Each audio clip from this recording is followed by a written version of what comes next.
Bismillahirrahmanirrahim. Assalamualaikum warahmatullahi wabarakatuh.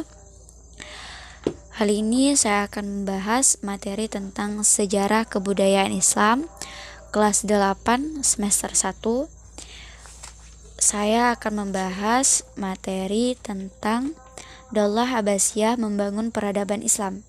Di dalam materi kali ini ada dua pokok pembahasan. Yang pertama, sejarah berdirinya Daulah Abbasiyah. Yang kedua, kemajuan peradaban dan kebudayaan Islam masa Daulah Abbasiyah. Pertama-tama saya akan menjelaskan tentang sejarah berdirinya Daulah Abbasiyah. Daulah Abbasiyah lahir setelah runtuhnya Daulah Bani Umayyah, yang pada saat itu khalifah terakhirnya wafat akibat pertempuran. Daulah Abbasiyah berdiri pada tahun 750 Masehi hingga 1258 Masehi, didirikan oleh salah satu keturunan atau saudara dari Nabi Muhammad SAW yang bernama Abu Abbas As-Saffah. Terbentuknya Daulah Abbasiyah ini disebabkan beberapa faktor pendukung. Yang pertama, perpecahan internal keluarga Daulah Umayyah dan kekisruhan politik dalam negeri. Yang kedua, munculnya gerakan perlawanan terhadap pemerintahan Daulah Umayyah yang dilakukan oleh beberapa kelompok. Yang ketiga, perpecahan kelompok suku Arab Utara dan suku Arab Selatan. Yang keempat, kekecewaan ulama dan tokoh agama kepada Khalifah Marwan bin Muhammad. Yang kelima, wafatnya Khalifah Marwan bin Muhammad.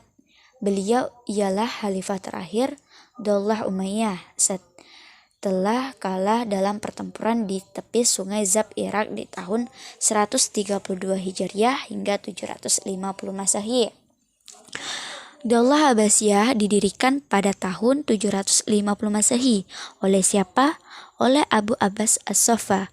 Nama asli pendiri ini ialah Abu Al-Abbas. Kemudian beliau mendapat gelar As-Saffah yang artinya sang penumpah darah. Abu Abbas As-Saffah menjadi khalifah pertama Daulah Bani Abbasiyah selama 4 tahun, yakni pada tahun 750 Masehi hingga 754 Masehi. Abu Abbas As-Saffah meninggal pada usia kurang lebih 30 tahun karena beliau sedang mengidap penyakit cacar air.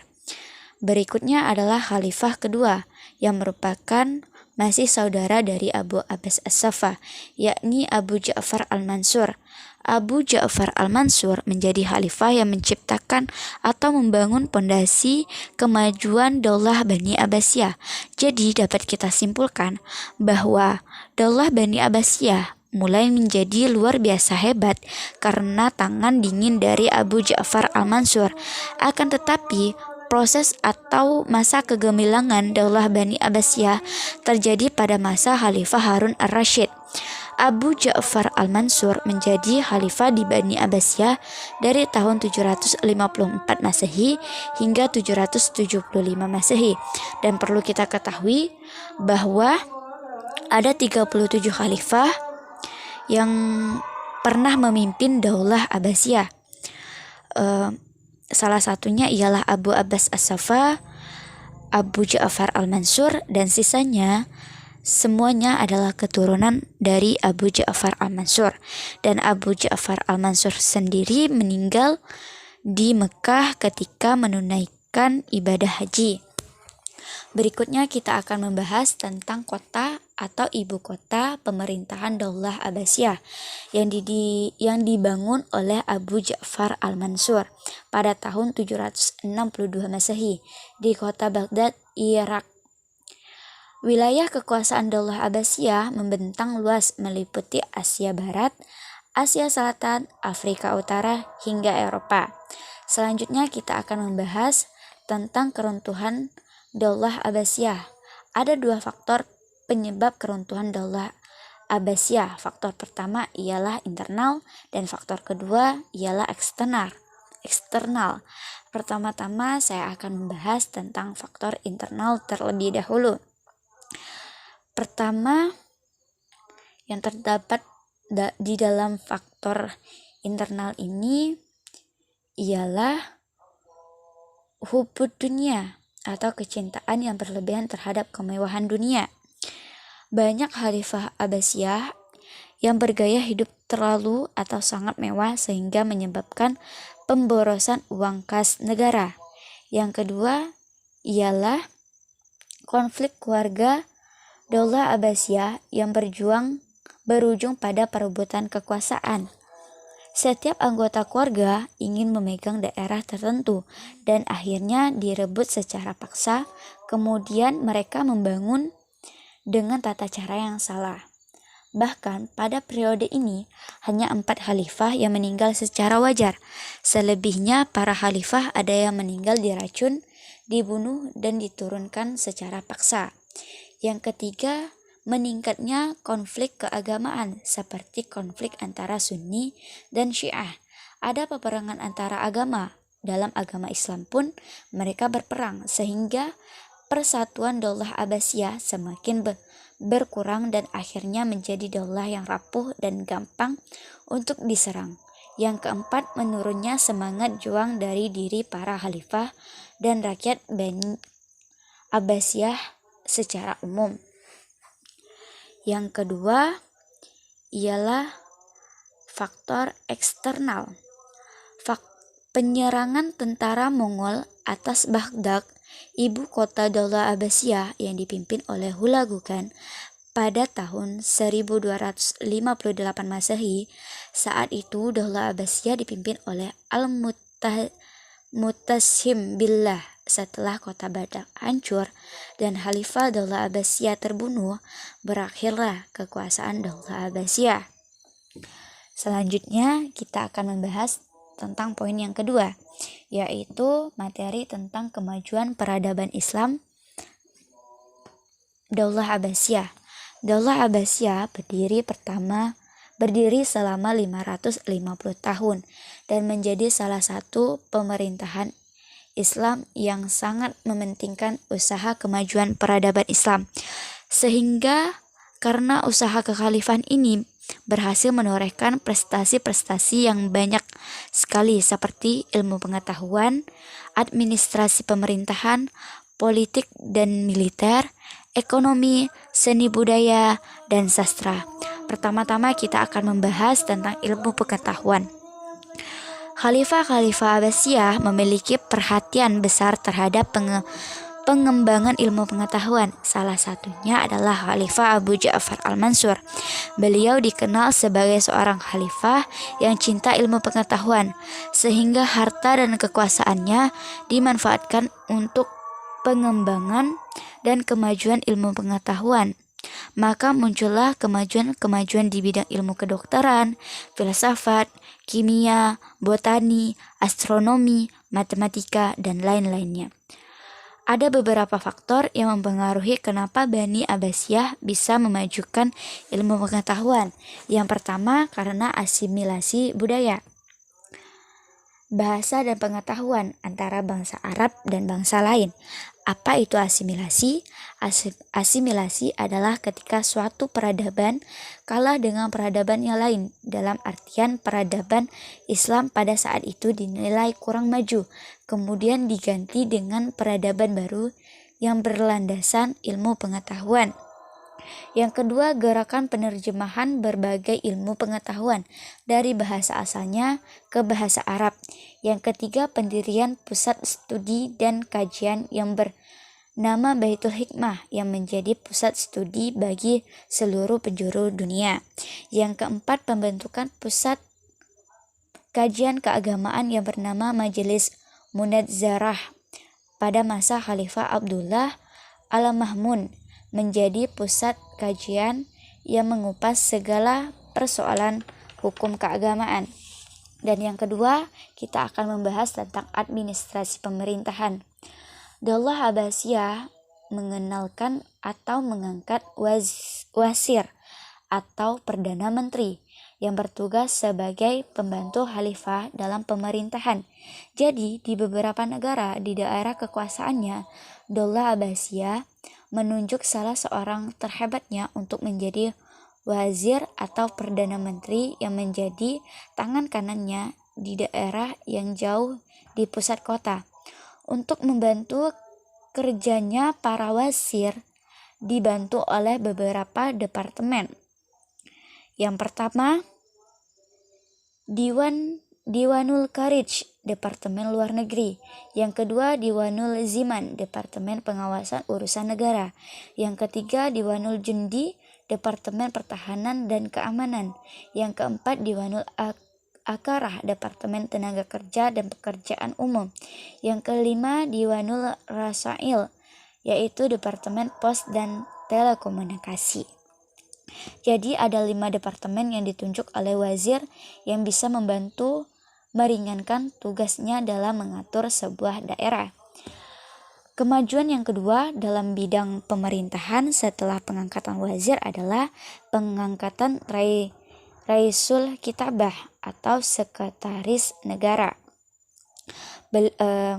Para petinggi dari Daulah Abbasiyah ini tidak hanya mengangkat wazir dan Raisul Kitabah saja, mereka juga mengangkat amir yang kalau kita sebut pada saat ini ialah gubernur. Bukan hanya itu saja, mereka juga membentuk Mahkamah Agung. Apa itu Mahkamah Agung? Mahkamah Agung yaitu membantu khalifah yang menangani beberapa bidang hukum seperti Al-Qadi, mengadili perkara agama, Al-Hisbah, mengadili perkara umum, dan An-Nazar fil Mazalim, ialah pengadilan tinggi banding setelah dari pengadilan Al-Qadi atau Al-Hisbah. Berikutnya kita akan membahas tentang pengembangan bidang politik dan militer. Yang pertama, bidang politik. Daulah Abbasiyah dalam bidang politik melakukan pengembangan dengan cara melakukan kerjasama atau membangun hubungan internasional yang baik dengan Raja Frank di daerah Eropa dengan tujuan untuk mengantisipasi meluasnya kekuatan Daulah Umayyah, yang mana kita ketahui bahwa Daulah Umayyah adalah daulah sebelum Daulah Abbasiyah yang pada saat itu sedang berpengaruh kuat di daerah Andalusia, Spanyol. Maka untuk mengantisipasi kekuatan Bani Umayyah, Daulah Abbasiyah menjalin hubungan yang baik dengan Raja Frank.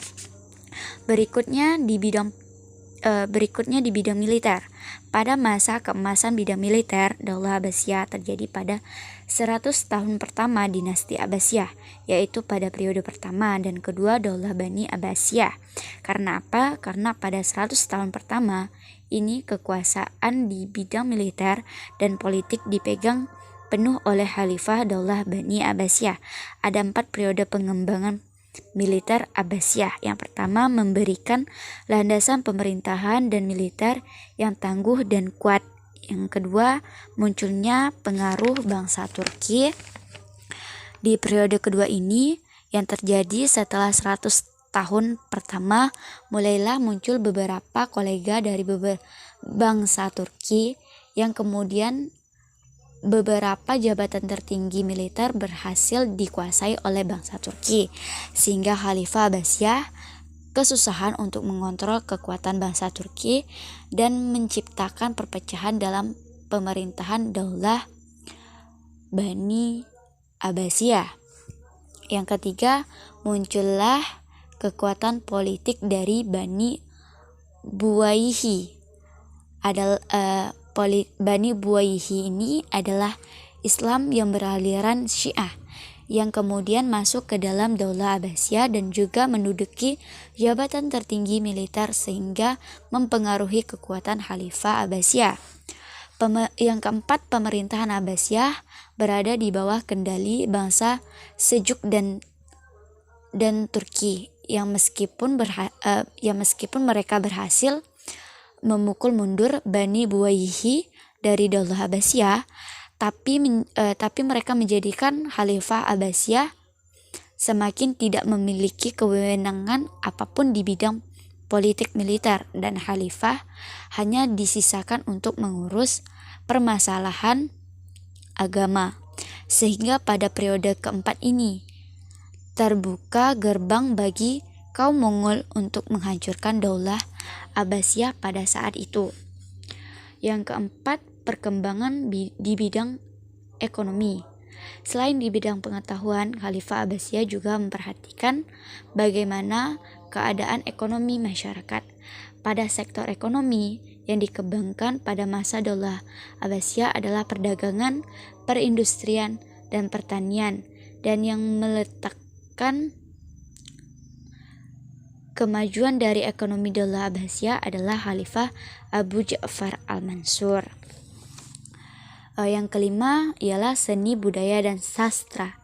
Puncak kejayaan seni budaya dan sastra terjadi pada masa Daulah Abbasiyah dengan dijadikannya kota Baghdad sebagai pusat studi ilmu seni dan sastra sebagai hasil dari asimilasi antara bangsa Arab dengan bangsa lain, dan juga kegiatan penerjemahan berbagai macam buku Yunani, India, dan Persia ke dalam bahasa Arab.